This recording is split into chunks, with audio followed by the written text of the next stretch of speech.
4 June এই তারিখের আগে এমন কিছু স্টক বলবো, সেই সমস্ত স্টকগুলোতে ইনভেস্টমেন্ট করলে আশা করা যায় একটি ভালো রিটার্নের। এটা শুধু আমি বলছি না, আমাদের union of minister means home minister, সেটা হচ্ছে অমিত শাহজি, তিনিও বলেছেন। तो 6 जून के पहले आप बाय कर लेना, 4 जून के पहले वो सूट अप करेगा। তো তিনার কথা তো শুনলেন, এবং এরপর বলি মেনলি 5টা সেক্টর। এর আগেও একটা ভিডিওতে আমি বলেছিলাম 5টা সেক্টর কি কি: ইনফ্রাস্ট্রাকচার, রেলওয়ে, সেমিকন্ডাক্টর, ডিফেন্স এবং ব্যাংকিং সেক্টর। তো এই যে 5টা সেক্টর, এই সমস্ত সেক্টরে কিছু স্টক আগেও ভিডিওতে বলা হয়েছে এবং সেই সমস্ত স্টকগুলি খুবই একটি ভালো পারফরমেন্স করছে।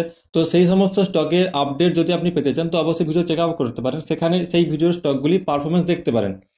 প্লাস আজকে যে সেক্টরের অনুযায়ী যে স্টকগুলো বলা হবে সেই সমস্ত সেক্টরের স্টক মেনলি কম প্রাইস চলছে, বাট ইন্ডিয়া ফিক্স হাই থাকার কারণে একটু ভলটালিটি থাকে। তো কোনো সময় স্টকটি প্লাস, কোনো সময় স্টকটি মাইনাস। তো কিছু লেভেল ডিসকাশন করব, সো সেই লেভেলগুলি এবার স্ক্রিনে দেখতে থাকবো। আর মেনলি বলা ভালো, যদি এই সমস্ত লেভেল তো এখন বলা হলো, প্লাস লাইভ মার্কেট আপডেট পাওয়ার জন্য অবশ্যই টেলিগ্রাম চেক আউট করতে পারেন, বিকজ লাইভ মার্কেট এবং অফলাইন মার্কেট দুটো আলাদা হয়। লাইভ মার্কেটে কোনো নিউজ থাকতে পারে বা কোনো হঠাৎ কোনো কিছু ফ্যাক্টর থাকতে পারে, তো সেরকম আপডেট পাওয়ার জন্য অবশ্যই টেলিগ্রাম চেক আউট করতে পারেন। এবার মেনলি যে 5টা সেক্টরের স্টকস কি কারণে নিয়েছি, প্লাস সেই স্টকের এন্ট্রি প্রাইস কি হবে, এসএল কি হবে, প্লাস টার্গেট কতটা হতে পারে, প্রত্যেকটি বিষয় এবার বলতে থাকবো। তো এবার স্ক্রিনে ফার্স্ট যেটি হচ্ছে সেটা হচ্ছে আইআরবি ইনফ্রাস্ট্রাকচার। ওকে, সো এর প্রাইস এখন চলছে 65.80, 100 টাকার ভেতরে স্টক। কম অবশ্যই কম কম করে কোয়ান্টিটি নেবেন, কম প্রাইস বলে একদম বেশি করে নেবেন না। যত আপনার বেশি স্টক থাকবে সেটা কিভাবে হবে না, রিস্ক ম্যানেজমেন্ট ভালোভাবে হবে, প্লাস আপনি একটা পেশেন্সলি বসতে পারবেন। যদিও স্টকটি 5% কিংবা 10% ডাউন হয়, তবুও আপনার মনে হবে না যে খুব একটা লসে যাচ্ছি, যদি আপনার ভরসা থাকে, যদি পেশেন্স থাকে। তো অবশ্যই আইআরবি ইনফ্রাস্ট্রাকচার এখন প্রাইস চলছে 65.80।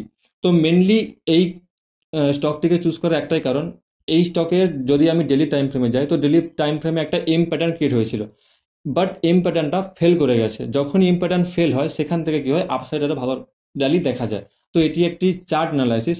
তো এবার এন্ট্রি কি হতে পারে, এন্ট্রি হতে পারে 66.90, এর উপর এন্ট্রি করতে পারেন। টার্গেট থাকবে 75 এবং এরপর থাকবে 89। এটা লং টার্মের টার্গেট, 75 হলে আপনি বেরিয়ে যেতে পারেন অবশ্যই। আর এসএল থাকবে 59.70। সিম্পল, এটি হচ্ছে ইনফ্রাস্ট্রাকচার থেকে। এরপর আসবে আমার সেকেন্ড যেটি, সেটি হচ্ছে ডিসিএস সিস্টেম। এটি কি থেকে না, এটি মেনলি ডিফেন্স সেক্টর থেকে। ওকে, এর প্রাইস রয়েছে 321। আর একটি বিষয় বলে রাখি যে ডিসিএক্স সিস্টেম, এই যে স্টকটি মেনলি এর মার্কেট ক্যাপ কিন্তু খুবই কম। যারা একটু রিস্কি প্লেয়ার আছে তারাই মেনলি এর ইনভেস্টমেন্ট করতে পারেন, বিকজ যখনই কোনো স্টকের মার্কেট ক্যাপ কম থাকে না, সেখানে কি হয়, অপারেটিং কাজ খুব ভালোভাবে হয়, বিকজ মার্কেট ক্যাপ কম। তার জন্য কি করে, যার অপারেটিং 1-2 জন এই স্টকটাকে একদম কন্ট্রোল করতে পারে, তো একটু ভলটালিটি থাকবে। মেনলি এটাই, আর নাহলে কোনো বাজে আমি দেখতে পাচ্ছি না, মেনলি মার্কেট ক্যাপটাই কম।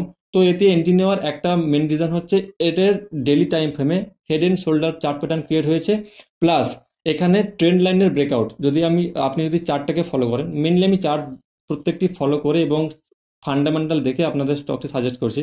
আর আগের ভিডিও যে স্টকগুলি সেগুলো পারফরমেন্স দেখতে পারেন অবশ্যই। তো এর এন্ট্রি হতে পারে মেনলি 331.70, 331.70 এর উপর এন্ট্রি করতে পারেন। টার্গেট থাকবে 350 এবং এরপর থাকবে 381। ওকে, তো এখানে মেনলি এসএল থাকবে একটু বড়, 313 কাছাকাছি। যদিও আমি এসএল একটু বড়, বিকজ এখন ইন্ডিয়া ভিক্স 20 কাছাকাছি চলছে, তো ভলটালিটি থাকার কারণে ইজিলি এসএল হিট হওয়ার হয়ে যায়, এটা মেনলি হয়ে থাকে। তো একটু এসএলটা বড়, বাট যদি রিটার্ন দেয় তো এটা ভালো রিটার্ন পাওয়া যেতে পারে। তো তৃতীয় নম্বর হচ্ছে বেদান্তা লিমিটেড। তো এই স্টকটি সেমিকন্ডাক্টর থেকে। তো আগে যে দুটি বলা হলো, একটি হলো ইনফ্রাস্ট্রাকচার এবং সেকেন্ড হচ্ছে আপনার ডিফেন্স। তো এই প্রত্যেকটি সেক্টর ভারতীয় ইকোনমিক ডেভেলপমেন্টের সঙ্গে জড়িয়ে রয়েছে, বিকজ ভারত 2030 সালের মধ্যে ওয়ার্ল্ড ফার্স্ট লার্জেস্ট ইকোনমি হতে চলেছে।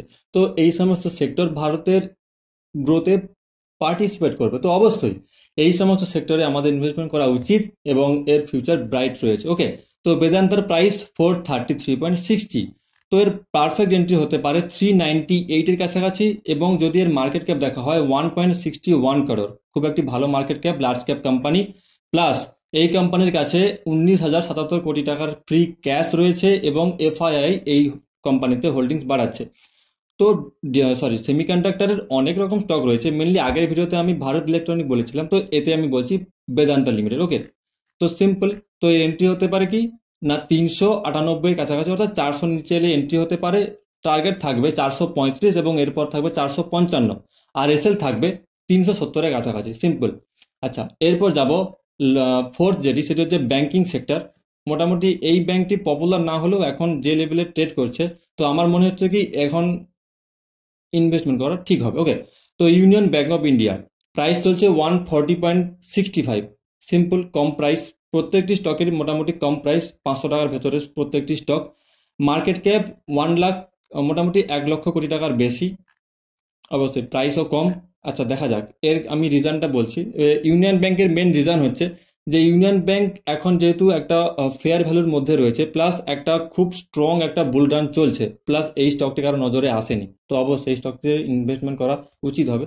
তো এন্ট্রি হতে পারে 135 থেকে 138 এই লেভেলে কাছাকাছি এলে এন্ট্রি করতে পারেন। টার্গেট থাকবে 155 এবং এরপর থাকবে 185, আর এসএল থাকবে 113 কাছাকাছি, সিম্পল, চার্টে মার্ক করুন। এবং যখনই লেভেলে আসবে, বিকজ যখন আপনি বেশি বেশি করে কোয়ান্টিটি নেবেন, তো আপনার রিস্ক ম্যানেজমেন্ট ভালো হবে, পেশেন্স রাখতে পারবেন। আর শেয়ার বাজারে একটা মূল মন্ত্র হচ্ছে পেশেন্স গিভস ইউ মানি। ধৈর্য রাখতে পারলে অবশ্যই শেয়ার বাজার আপনাকে পয়সা দেবে। লস তো আপনার হাতে, কিন্তু প্রফিট শেয়ার বাজারের হাতে, অবশ্যই এটি মনে রাখবেন। আচ্ছা, এরপর প্রত্যেকের মুখে মুখে IRFC, means railway sector. Because IRFC প্রত্যেকের মুখে হওয়ার কারণেই কিন্তু আইআরএফসিতে কোনো রিটার্ন পাওয়া সম্ভব নয়। আইআরএফসির মেন রিজন, আমি আইআরএফসি কেন চুজ করিনি, এর মেন রিজন আইআরএফসির পি খুব বেশি। এবার অনেকে কমেন্ট করছেন যে আইআরএফসি কেন বললেন না, বা আরও যে রেল কেন বললেন না, বিকজ আইআরএফসির পি খুব বেশি। ভবিষ্যতে বারবার চান্স রয়েছে, বাট রিসেন্ট টাইমে বারবার কোনো আমি লক্ষণ দেখতে পাচ্ছি না, তাই জন্য রেল বিকাশ নিগম আমি চুজ করছি। তো রেল বিকাশ নিগমের প্রাইস রয়েছে 281 টাকা, কম প্রাইসি স্টকস মোটামুটি রেল বিকাশ নিগম।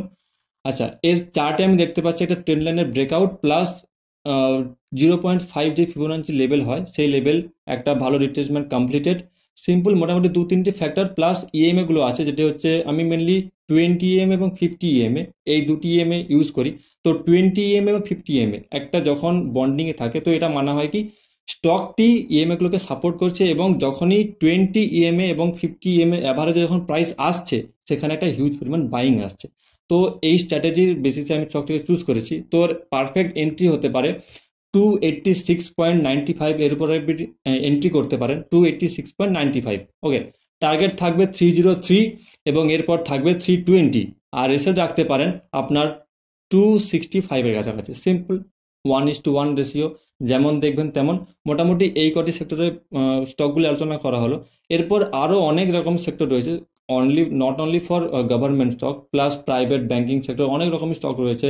প্লাস আপনার কি বলবো, যেটা রেগুলার আমরা ট্রেড করে থাকি, যেটা নিফটি 50-র ভেতরে স্টক হতে পারে, যেগুলো বড় বড় লার্জ ক্যাপ কোম্পানি, যেটা ব্যাংক নিফটির মধ্যে হতে পারে, ফিন নিফটির, এরকম অনেক রকম স্টক আছে।